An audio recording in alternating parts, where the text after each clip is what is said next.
A study done by Afrobarometer, a pan-African non-partisan polling firm that conducts public surveys on democracy and governance in Africa, revealed that the public support for presidential term limits among citizens is at all-time high, with very few exceptions. But political maneuvering to remove or circumvent term limits by some heads of state is alarming.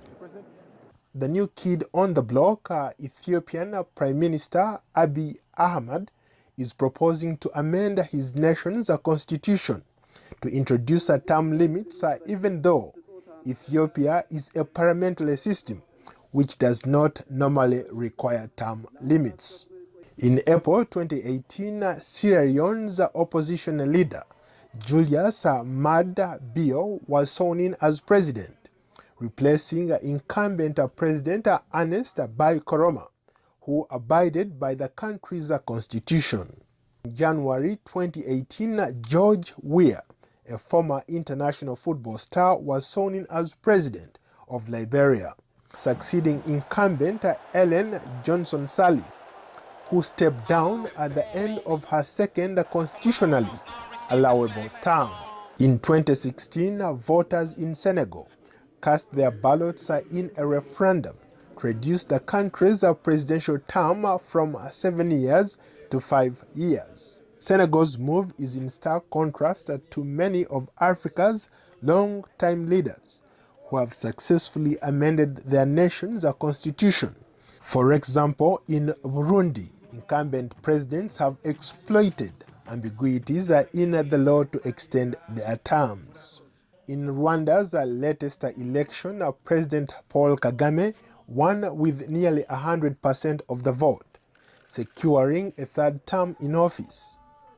Kagame's re-election came after a constitutional amendment which ended a two-term limit, allowing him to remain in power until 2034.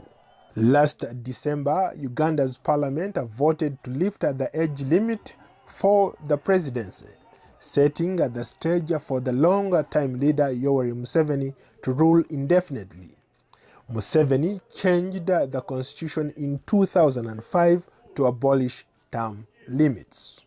Congolese President Joseph Kabila is still clinging to power after his second term expired in 2016, and it remains to be seen what his next move will be.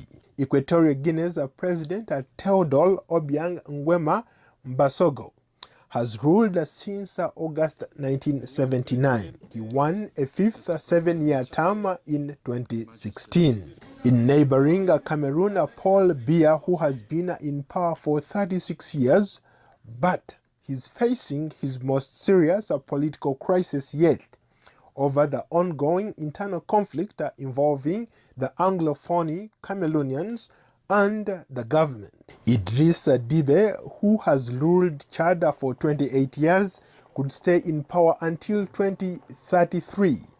Elsewhere, Sudan's Omar al-Bashir has been in power for 29 years.